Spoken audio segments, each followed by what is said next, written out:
Hi guys, it's Joe Tommaso from the 15 Minutes With podcast. Our show is geared toward helping to keep not only teens but people in general out of our jails and prisons. Our show is unique in the fact that we use real inmates throughout the country and they explain not only about the cases that caused their incarceration, but why it's so important for people to stay out of prison and remain free. Speaking of free, have you heard about the newest and best way to put your podcast out there for the world to hear? Let me tell you about Anchor. Anchor is the easiest way to produce and distribute your ideas, your podcast, and the best part, it's free. There's even a creation tool that allows you to record and edit your podcast right from your phone or your computer. Anchor will even distribute your podcast for you so people can hear it on Spotify, Apple Podcasts, and many other listening platforms. You can even make money from your podcast, and there are no minimal amount of listeners required. Anchor is everything you need to make a podcast in one place. So what are you waiting for? Download the free Anchor app or go to anchor.fm and get started. Hey guys, and welcome to the 15 Minutes with True Crime podcast. My name is Joe, and after a pretty long stay in the hospital for a pretty bad infection, plus the rehab at home, I'm glad to be back here with all you. While I'm still not 100%, I'm glad to be able to talk with you guys and hope you're all doing well. Well, we are now in phase 2 of getting back in order from COVID, and we're going through a lot of changes as well. I'd also like you guys to know that I missed you all for the past few weeks. Today's guest is Janette. Janette is currently serving a life without parole plus 10-year sentence for murder and kidnapping, which took place in Moreno Valley, California back in 2002. She is incarcerated at the Central California Women's Facility in Chowchilla. If you guys like this show and would like to see it get better, please donate to paypal.me/Joe Tommaso. Again, that is paypal.me/JoeTomaso. If you have any questions, comments, or suggestions, or if there's somebody you'd like to see me interview, please email me at insidetherazorwire@gmail.com. Again, that is insidetherazorwire@gmail.com. Or you can snail mail me at P.O. Box 162, West Haven, Connecticut 06516. And with that, let's hear Janette's story. You have a prepaid call from Janette. an inmate at the Central California Women's Facility, Chowchilla, California. This call and your telephone number will be monitored and recorded. To accept this call, say or dial 5 now. Thank you for using Global Tel Link. Hi, Janette. How are you? Good. How are you, Joe? I'm okay. So, if there's anything that you're uncomfortable with, let me know. Yeah, I don't think I'm uncomfortable with anything. Okay. What is your name and where are you calling me from? Okay, my name's Janette. I'm calling from Central California Women's Facility. Okay, and I have to ask you, why are you in prison? You can either tell me your charges or you can tell me what happened. Okay, I am in prison for the murder, first-degree murder, aiding and abetting, and kidnapping of my best friend. Okay. Do you want to talk about what happened or no? Well, can I run it by you and then you tell me yes or no? Yeah, that's fine. I don't want to glamorize it. I think the biggest issue was that I was in, and I don't want to justify it because there's no justification for it, but I was in this toxic relationship and it spilled into everybody's life, and I understand today that I jeopardized everybody right in my life, including her. Mm-hmm. What happened? I mean, what transpired? What and you're saying it was a toxic relationship. Did you guys fight a lot or? It was an abusive relationship, and I chose to stay, and I chose to ignore everything, every red flag, and I was kept away from my friends. And one day, we decided to go out with my friends and with my friend, and he ended up killing my friend. I wasn't there when it started, but I was there towards the end, and I didn't help her. I chose not to do anything. Did you not do anything because you were afraid, or? I didn't. I was afraid, but I think that deep down inside, I didn't want to lose. This call and your telephone number will be monitored and recorded.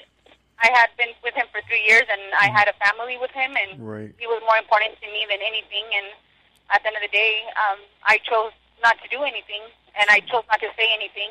And at the end of the day, when it was given the opportunity, it was me and her. I chose me. Right. Okay. So basically, you chose the relationship over the friendship. Yeah, and I chose. We were put in a situation where it was my life or her, and I chose me. Okay, so it was your life or her life, and you chose your life. And afterwards, did you try to talk to the police, or? No, I became his alibi. I lie. I gave multiple stories to the police, to the detectives. I even went as far as like acting like I didn't know what had happened. I gotcha. Know what was happening. So I had plenty of opportunity, and I was the one that threw out the gun the next day to the trash. Right. Okay. You told me that you were, you picked you over her and all that. I mean, are you remorseful about what happened now? Oh, absolutely. I think it's. I know it's something I live with every day of my life. I robbed my friend of having a life, having adulthood, being a mother, experiencing everything that an adult does. Has the opportunity for. I robbed her of that, and I know that the hardest thing one of the hardest things has been like knowing and understanding that because of me, her family won't be able to experience the life that she deserved to live. So yes, I'm very remorseful for what happened. See, that's what I was looking for. So you're definitely sorry about what happened. You feel remorse. If you had seen somebody who was heading down the same road that you are right now, okay, or not where you are right now, in other words, if you saw somebody going down the road that led you to what happened and what put you in prison, what would you say to that person? I would say talk to somebody. Reach out to somebody. There's many people and pieces that will help you instead of being silent. So basically, you would tell them, not to do it, to definitely try to get some kind of help. Yeah, seek help. Talk to somebody. There's always somebody that's willing to help you. Okay.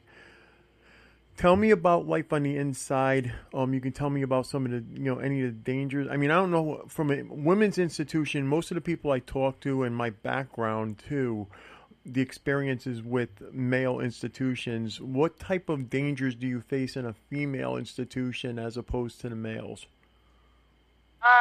People fighting you, people using you as victims to go to ADSEC to get to their girlfriends, people setting you up. If you get into argument with their friends, and then you get into it with them and their friends. So it's basically like a lot of cattiness. Okay. And it makes you feel like you can't trust anybody. Okay.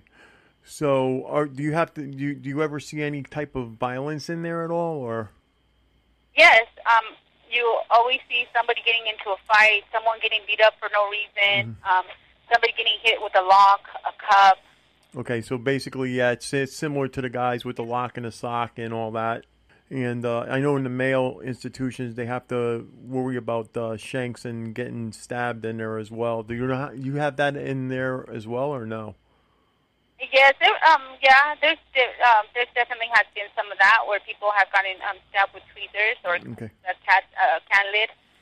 So tell me about like the medical care, because a lot of people think that when you go into an institution and you go into like when you're in prison, I've heard people say that prisoners get better medical care, and especially now with the COVID thing going on, people think that prisoners get better medical care. That's not my experience. I actually see prisoners not getting good medical care. So what would you say? That's not true. If you have like a cavity or something, you have to wait a whole year to see them. It's a constant you have to wait 5 or 6 months before or even 2 years even to realize that something's wrong with you. If you have any kind of sickness, their answer is drink water or lose some weight, but that's not always the answer.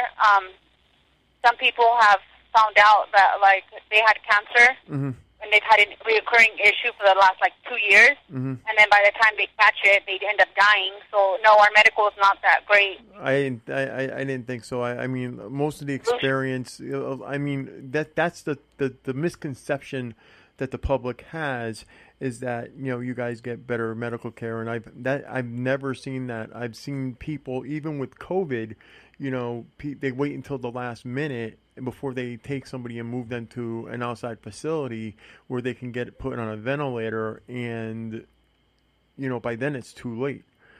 Yeah, and not only that, now with the COVID, they're not really seeing people because, especially the dentists, mm-hmm. because they don't want to contaminate anybody. So unless you have an emergency, it's going to take them a long time to see you. Okay. What about the food in there? A lot of people think you eat great. I mean, I could tell you, I've talked to the guys, and other than getting told they pretty much get slop, barely any. I just talked to somebody today, as a matter of fact, from Virginia, and they're on what they call self-feed, and they're on, and inside their cell, and they're getting fed inside the cell with, styrofoam trays, and basically there's hardly any food in the trays. You guys find that same experience there? No, we get a little bit more. Our menu has changed now per the state, so we're getting a little bit more vegetables. Mm-hmm. But it's a lot of soy meat, soy products. Mm-hmm. So, I mean, it's not. Our portions are a little bit smaller because they go based on calorie count. Right. So everything is pretty much measured. Yes. Okay. Tell me some of the ways that prison has changed you, for the better, for the worse. I mean, how's it changed you in, different things that you do, etc.? I think that the way it has changed me is when I was younger, I always looked for acceptance, and I wanted to be, I hate being rejection, so I was a follower. Mm-hmm. It has made me dig deep into my issues and deal with things that had happened to me as a child and with my parents and the way I responded to things. So on that aspect, it has made me a better person. I take nothing for granted, and I also understand that my choices, whether they're good or bad, always has an effect on people. And I think in the bad way that it has... This call and your telephone number will be monitored and recorded. It has affected me is the fact that sometimes it makes you harder. It does make you harder? Yeah, you're not that vulnerable to people. You have trust issues because you don't know who to trust, and you just don't believe anybody. Before, I used to be very gullible and believe everything. Mm-hmm. I don't believe that, but I think that the blessing in disguise has been that the fact that when people are out there in the real community, they get to close their doors to whoever, and here you don't. You live with everybody and just practically anybody that you would never think you would encounter. Well, that's what I was going to ask you, too. How many people do you actually... I mean, I've seen dormitories, I've seen cells. How many people do you actually live with in your facility, in the main setting? 8 people to a room. Okay, so you're in a cell setting, but there's 8 people per room or is it a dorm setting? Yes, it's a unit, and it has 32 rooms, and each room has 8 people. Wow, it's a lot of people. Let me ask you, tell me some of the things actually, I want to back up before I ask you this next question.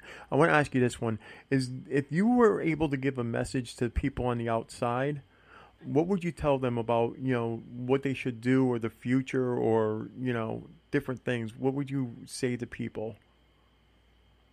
I would tell them to reach out to other people. When you feel that life is getting overwhelmed or you feel stuck in somewhere, reach out to talk to anybody. There's always help. Mm-hmm. And if you ever find yourself in a situation where you feel that you can't, that you don't want to walk out or leave, walk out. It's okay to walk away. Okay. And love yourself. I think that's the most important thing is to love yourself and know that. Right. I think that you should, take care of yourself and take care of others. Absolutely. Yeah, because you're no good if you don't take care of yourself. You're no good to other people. Right. You can't help others if you can't help yourself. Absolutely. Let me ask you, what do you do on what's your typical day like for you on the inside right now? For me, well, I work the kitchen, so I'm up at 4:00 in the morning. I go to work at 5, I come back, and then we are modified. We only get to come out an hour and a half every other day, and then same thing with yard. And then if we do come out, we get to program with the 8 rooms you live in the hallway with. So basically, that's because of the COVID. Now, what about a regular day beforehand? Like before COVID? A regular day, and then I go to work, come back, get ready. I double program, so I teach a class. And then I come back, and then at night I do self-help groups. So you're doing self-help groups to make yourself better, but you're also teaching people, so you're helping other people while you're in there. Yes. Okay, that's a very good thing. That's a very good trait, and I gotta commend you on that. I mean, most people or a lot of people would just go in there and basically park themselves and not do anything, but you're actually helping other people. You're actually making yourself better as well. Absolutely. I think that these are... You have 60 seconds remaining. Things that are given to you and opportunities, and I'm a big believer that you should share them with other people. Okay. Wow, that seems like a pretty sad story. But she seems like she's trying to get her life back together in there. She does realize that she's done a lot of wrong, and she's trying to help others now and not just herself. Again, if you guys would like to see this show get better, please donate to paypal.me/Joe Tomaso. That's paypal.me/JoeTomaso. And if you have any questions, comments, or suggestions, or if there's somebody you definitely want me to try and interview, please email me at insidetherazorwire@gmail.com. Again, that's insidetherazorwire@gmail.com. Or you can snail mail me at P.O. Box 162. West Haven, Connecticut, 06516. I'm looking forward to seeing you guys soon. Thanks for listening. You all take care of yourselves, you hear?